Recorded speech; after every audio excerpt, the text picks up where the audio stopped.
좋은 아침입니다. 시편 41편 1절부터 말씀으로 오늘 기도의 시간을 엽니다. 가난한 자를 보살피는 자에게 복이 있으며 재앙의 날에 여호와께서 그를 건지시리로다. 여호와께서 그를 지키사 살게 하시리니 그가 이 세상에서 복을 받을 것이라. 주여, 그를 그 원수들의 뜻에 맡기지 마소서. 여호와께서 그를 병상에서 붙드시고 그가 누워 있을 때마다 그의 병을 고쳐주시나이다. 내가 말하기를 여호와여 내게 은혜를 베푸소서. 아멘. 자비와 긍휼이 풍성하신 하나님께 감사와 찬송을 드립니다. 우리의 선한 목자가 되사 항상 우리를 주의 그 은혜와 사랑의 손길로 돌보시고 쉴 만한 물가와 푸른 초장으로 인도하시니 감사드립니다. 오늘도 우리에게 일용할 양식을 허락하여 주시기를 구하며 주님의 은혜의 보좌를 향해 나옵니다. 하늘문을 여시고 주의 성령으로 우리를 깨우쳐 주옵소서. 예수님의 이름으로 기도드립니다. 아멘. 오늘의 본문은 신명기 24장입니다.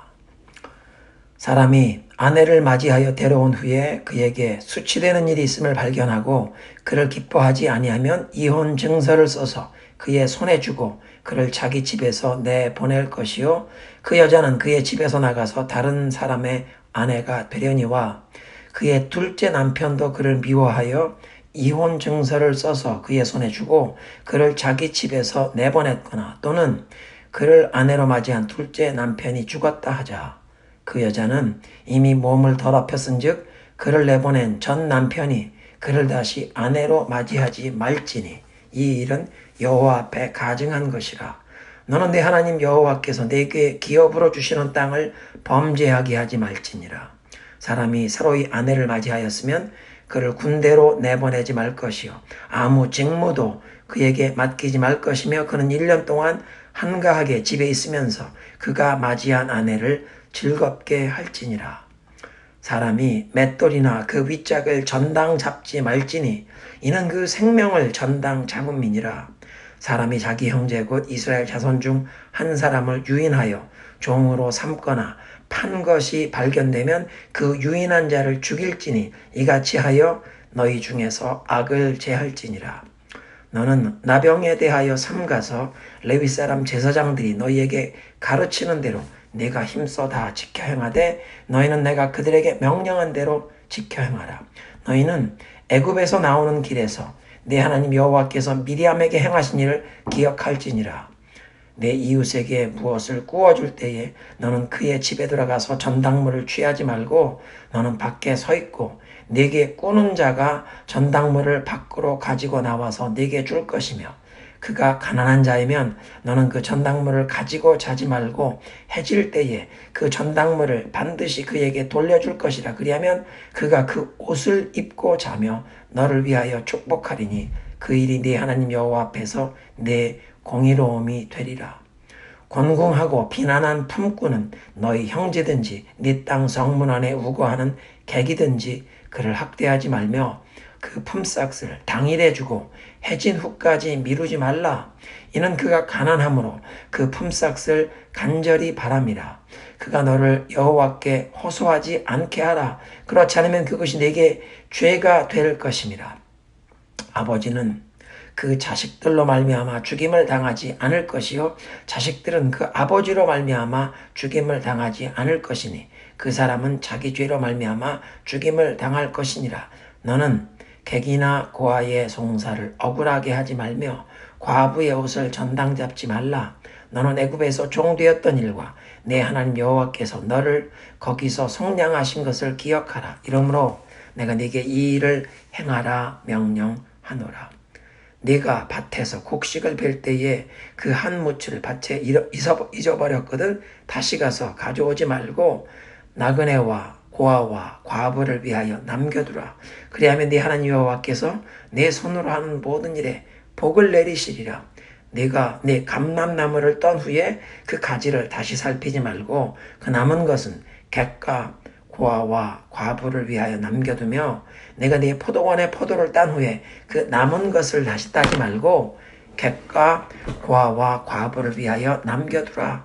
너는 애굽 땅에서 종되었던 것을 기억하라. 이러므로 내가 네게 이 일을 행하라 명령하노라. 오늘의 본문은 하나님의 백성답게 살아가도록 주신 여러 가지 규례와 원리입니다. 먼저 1절에서 4절까지는 이혼과 재혼에 관한 그런 규례인데, 예수님께서는 마태복음 19장에 모세가 인간의 그 완악한 마음 때문에 이혼 증서를 써주고 이혼함을 허락했지만, 본래는 하나님께서 한 남자와 한 여자를 짝지어 주신 것이므로 사람이 나누지 말아야 한다고 가르치셨습니다.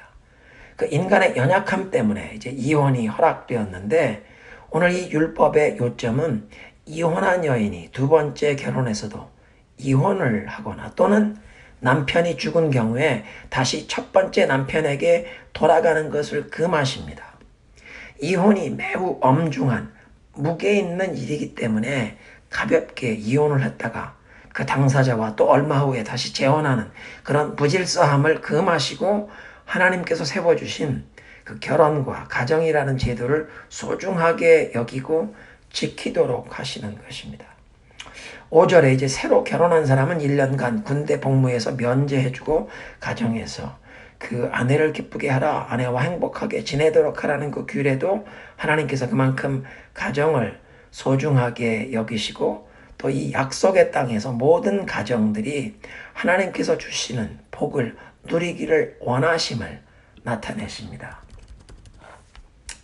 24장에는 특별히 근데 이 가난한 사람들과 약자들을 보호하고 배려하도록 명하시는 여러 가지 규례를 주시는데요. 6절에 맷돌을 담보로 잡지 말라고 하십니다. 생계를 유지하는 데 꼭 필요한 도구이기에 곡식을 갈아서 떡을 구워 먹는데 꼭 필요한데, 가난한 사람에게 돈이나 곡식을 구워주면서 맷돌을 담보로 잡지 말라는 것입니다. 10절에는 다른 사람에게 무엇을 구워줄 때 그 구워주는 사람이 가난한 사람의 집에 들어가서 가장 자기 마음에 드는 것을 골라서 담보로 취하지 말고, 돈을 빌리는 사람이 어떤 담보물을 가지고 나오든 밖에서 기다리라고 하십니다. 더 중요한 말씀은 12절에 만일 그 사람이 가난해서 다른 것은 담보로 맡길 것이 없어서 그 외투를 담보물로 주었다면, 저당 잡혔다면 그것을 밤새도록 보관하지 말고 해질 때에 되돌려 주라고 하십니다.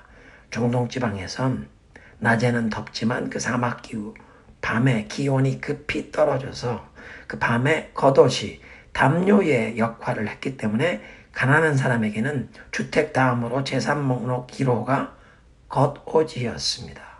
그래서 담보로 받았던 겉옷을 해지기 전에 돌려주면 그 가난한 사람이 추운 밤날씨에 그것을 덮고 자면서 고맙게 여기며 하나님께 저 사람을 축복해달라고 할 것이고, 그것이 하나님 앞에 공의로움으로 인정받는다고 그렇게 말씀하십니다. 빌려준 돈을 받을 때까지 내가 담보물을 보관하면서 나의 경제권, 나의 재물을 지키는 것보다 가난한 이웃의 고통을 배려하는 마음을 하나님께서 요구하시는 의무라고 말씀하십니다. 재물에 대한 욕심을 내려놓고 가난한 이웃을 배려하고 친절과 긍휼을 베풀라. 재물보다 자비와 긍휼이 더 소중하다고 말씀하십니다. 14절은 가난한 품꾼은 동족이든 외국인 나그네이든 학대하지 말라고 하십니다. 지난 수년간 대한민국에서 그 돈 있고 힘 있는 사람들이 약자에게 함부로 대하는 것 때문에 갑질이라는 그런 새로운 단어가 생겨났는데, 가난한 품꾼에게 그렇게 대하지 말라고 하십니다. 15절에 그 일용직 노동자의 하루 임금을 그날 저녁 해가 지기 전에 지불해라. 그는 가난하기 때문에 그 돈이 당장 필요한 사람인데 품삯을 그날 주지 않으면 하루 벌어 하루 먹는, 또 부양 가족들이 있다면 그날 품삯을 받아서 양식을 구해 집에 가서 가족을 먹여야 하는 형편일 것입니다. 그런데 그날 품삯을 지급하지 않고 다음 날에도 일하러 나오면 준다는 식으로 힘이 있는 고용주가 지불을 미루지 말라는 것입니다. 품꾼이 그 일을 여호와께 호소하면 그것이 고용주에게 죄가 된다.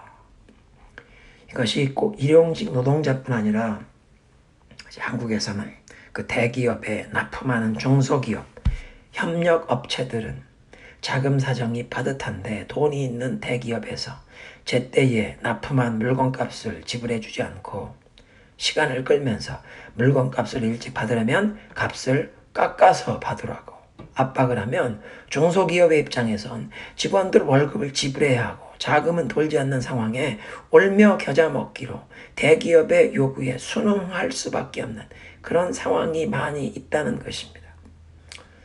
빈익빈, 부익부의 그 양극화 현상이 심해지는 오늘 현대 사회에서 하나님의 말씀에 따라 경제활동을 하고 기업을 경영하는 기업가와 자본가들이 많이 일어나야 합니다. 나 혼자의 이윤만 추구하는 것이 아니라 약자를 배려하고 세상에서 모으는 재물이나 명예보다 하나님께 칭찬받기를 소원하면서 그래서 땀 흘려 수고한 자들과 함께 이 땀의 열매를 나누는 그런 마음을 가진 지도자들이 필요하다는 것입니다. 19절에서 22절은 그래서 이제 추수할 때 열매 하나도 남김없이 깨끗하게 수확하려고 하지 말고 열매의 일부를, 곡식의 일부를 남겨서 그 외국인 나그네들과 고아와 과부들이 그 열매를 양식으로 얻도록 배려하라고 명하십니다. 오늘 신명기 24장의 말씀을 보면 힘이 있는 자들, 많은 것을 받은 사람은 없는 자, 약한 자들을 배려하고 보호할 책임이 있음을 말씀하고 계십니다. 사실은 우리가 가진 모든 것의 주인은 하나님이시고 사람은 모두 잠깐 맡은 관리인, 청지기인데 어리석은 우리가 이 사실을 자주 망각하고 우리가 주인인 양 착각 가운데 살면서 하나님께서 요구하시는 책임을 외면하고 살아가는 것입니다. 이제부터라도 하나님께서 주인 되시고 우리는 단순히 이 청지기라는 사실을 잊지 않고 약자들을 배려하고 보호하면서 자비와 긍휼로 행하는 우리 모두가 되기를 소원합니다. 하나님 감사합니다. 오늘 말씀을 통해 우리는 단지 관리인, 청지기요. 하나님께서 주인 되시기에 많이 받은 우리가 가난하고 힘이 없는 약자들을 배려하며 돕고 보호할 책임을 주셨음을 깨우쳐 주시니 감사합니다. 그동안 우리가 주인인 양 착각하고 어리석게 살아왔음을 뉘우칩니다. 이제부터는 주인 되신 하나님께서 원하시는 길로 행하는 선한 관리인, 청지기가 되기를 소원하오니 주의 성령으로 우리를 인도하시고 깨우쳐 주옵소서. 계속되는 코로나 팬데믹 가운데 우리 온 교회 성도들을 하나님의 은혜의 날개 아래 품으시고 보호하심을 감사드립니다. 많은 지역에서 이 코로나 감염이 급증하고 있는 상황에 의료 현장 최일선에서 수고하시는 우리 성도들을 보호하시고 저들의 가족들을 보호하시며 주님 이 모든 의료진들에게 새로운 힘을 주시고 주님의 치유의 통로로 은총의 도구로 저들을 사용하여 주옵소서. 코로나 때문에 학교에 출석하지 못하고 각 가정에서 온라인으로 공부를 하고 있는 우리의 2세 이 어린 자녀들에게 은혜를 베푸시고 하나님께서 저들에게 꿈과 비전을 주옵소서. 모든 학부형들에게 하늘의 지혜와 인내심을 사랑을 풍성하게 부어주시고 무엇보다 성령의 도우심을 의지하여 하나님께서 맡겨주신 자녀들의 영혼을 목양할 수 있게 하옵소서. 11월 3일 선거를 앞둔 미국에 자비와 긍휼을 베푸시고 겸손하게 하나님의 지혜와 도우심을 구하면서 이 나라를 이끌어갈 백성들을 섬길 수 있는 그런 경건한 사람들이 대통령을 위시하여 상원, 하원, 주지사, 주의회, 시장과 군수와 법관들에 이르기까지 각계각층에 많이 세워지도록 하나님 이 나라에 은총을 베푸시옵소서. 두꺼운 조국 대한민국과 북녘 땅을 우리 동포들에게 하나님께서 크신 은혜를 베푸시고 우리 민족에게 복음 통일의 날이 하루속히 오도록 역사의 주관자 되신 하나님께서 친히 간섭하여 주옵소서. 오늘도 우리의 기도의 시간을 인도하여 주옵소서. 예수님의 이름으로 기도드리옵나이다. 아멘. 레위 지파가 부르는 Living Hope, 주 예수 나의 산 소망 찬양을 들으시며 기도의 시간입니다.